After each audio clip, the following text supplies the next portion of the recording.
Captured Pittsburgh Darkroom has been made possible by generous contributions from GalleriE Chiz, Small Universe, and Captured Identity. You're listening to the song First Time by Trapline. I can do Welcome Back, because they've been watching more than one episode, I hope. Anything besides photography over there? Lots of sleep. Well, that's not going to be an exciting conversation. Can you demonstrate your sleep? Steve Tran is going to demonstrate how he sleeps, because he is an expert. It was that night I said was tight and then I saw you dancing. That night young ass, I think I'll take my chances. We start the party with Bacardi and no innocence. A lemon drop, a body shot trickles down her chest.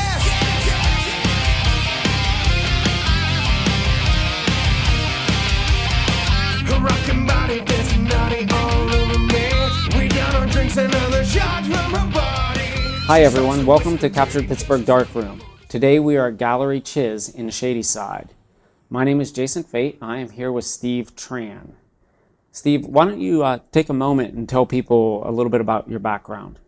So I'm originally from Connecticut. I left Connecticut when I was 8 years old. My mom and dad split. I stayed around the tri-state area most of my life. So actually the last part was in Delaware. I stayed there for the longest, and then I made my way back to Connecticut and stayed there for about a year, and I made myself here. So you ended up in Pittsburgh? Again. Yeah. I've been here 2 other times. The first time was during high school, and the second time was a little after high school, and this is my 3rd time here. Is there anything that draws you to Pittsburgh? I'm still trying to figure that out. Yeah, obviously there's something. Yeah, definitely. Magnets or something. Yeah. That bring you. I mean, it's a beautiful city. Other than the gray weather, I love it here. So I'm still trying to figure out what is drawing me here. Yeah. So. And where do you work? I work at a nail salon in Robinson. Okay. What do you do there? I work on women's nails. So that takes a little bit of an artistic flair in itself, correct? Correct. So it can be. I mean, if you do anything long enough, it just comes. It's like riding a bike. We'll take a short little break here, and then we'll come back and we're going to talk a little bit about GalleriE experience was like. This episode of Captured Pittsburgh Darkroom was filmed at GalleriE Chiz. This features the abstract work of Ellen Chisdes Newberg. You can see her work online at galleriechiz.com or visit the gallery on Ellsworth Avenue in Shadyside. Today I am here with Steve Tran, one of our selected artists for our gallery space. So you just got done unveiling your art over in the gallery space? Correct. About half hour ago? Yeah. I have a kind of a funny story when I tell it to the people of me contacting you, and you were kind of like, didn't believe all this was happening. No, I absolutely did not believe anything. Being featured on Instagram is one thing, but being featured in the city you live in is a total different experience. So what you told me was definitely unbelievable. So I kind of took it with a grain of salt. Yeah, and that's where I was a little confused, because I was like, what's that mean? Do you want to participate? Yeah, I definitely did want it to. It's just, like I said, something like this was out of this world. So how long have you been taking photos? Seriously, I've been taking since November of last year. I've always had a camera in my hands, whether it's a disposable or a phone. But yeah, seriously, I would say November of last year. So not that many months, just No. a few months. You shoot with what? What camera do you A shoot Sony A7R3. Okay, and is that your first digital camera that? No, I bought the Sony 3 months ago. So prior to that, it was a Canon C7i. Okay. But I was ready for the big leagues. Yeah. What type of pictures do you normally shoot? Anything and everything, honestly. Either the city or friends, portraits. And this picture was actually taken, I know it's a new spot downtown. Yeah.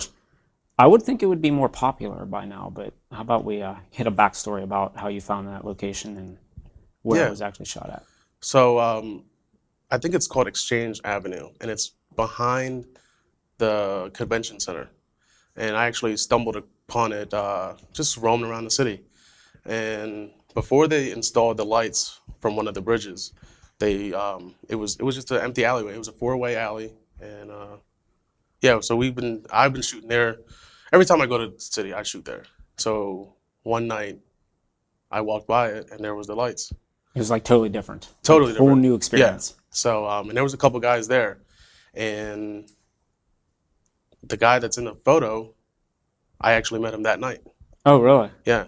So it's kind of unique how like the photography community, like once you meet somebody, it like just kind of all meshes here in the city. I don't know if it's always been like that, or if like Instagram and social media has really helped cultivate that type of family and community through what's going on. So that mask is lit. Is that? It's LED. It's LED lights that light it. So that's all done in camera. It's not any Photoshop tricks or anything like that to get that light.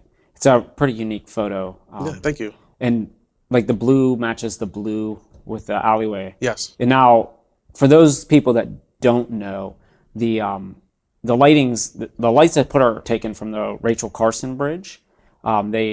Last year there was a art project on the bridge, and they lit the whole entire bridge. And whenever the artist was done with that, they were taking the lights down and they repurposed them into this alleyway. So you got lucky because you had blue lights, which matched your blue mask. Does that mask, like, can you change the color of the lights? No, it's just blue. It's you can blue. change the pulsing, but you won't really pick it up. Right. The camera. So the colors in the alleyway actually work off of the weather. I don't know if you knew that. No. Yeah, so they'll change depending on, I'm not sure if it works off of air temperature or if it works off of like it's going to rain tomorrow or kind of like one of the other buildings. I can't remember which building. Highmark. Not the Highmark. There's another one. Yeah, it's the golf building. Yeah, the golf building has the rings. I don't know if you know that because I know you're new to the city, but the golf building, the rings, actually you can tell temperature, weather, barometric pressure, all that off of what color the rings are on the golf building. Huh. So it's kind of the same concept there, but it's a really neat way to take just a regular alleyway and turn it into something very unique. Yeah. Is there anybody you want to thank that helped get you to the point you are today? I want to thank my beautiful girlfriend Tran. I want to thank my friend Chad for being in that photo that got selected, and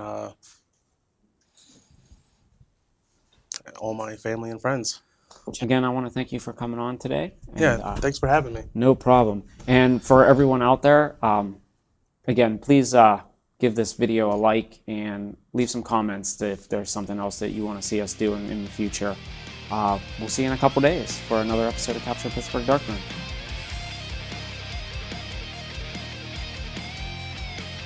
This has been a production of Captured Cities.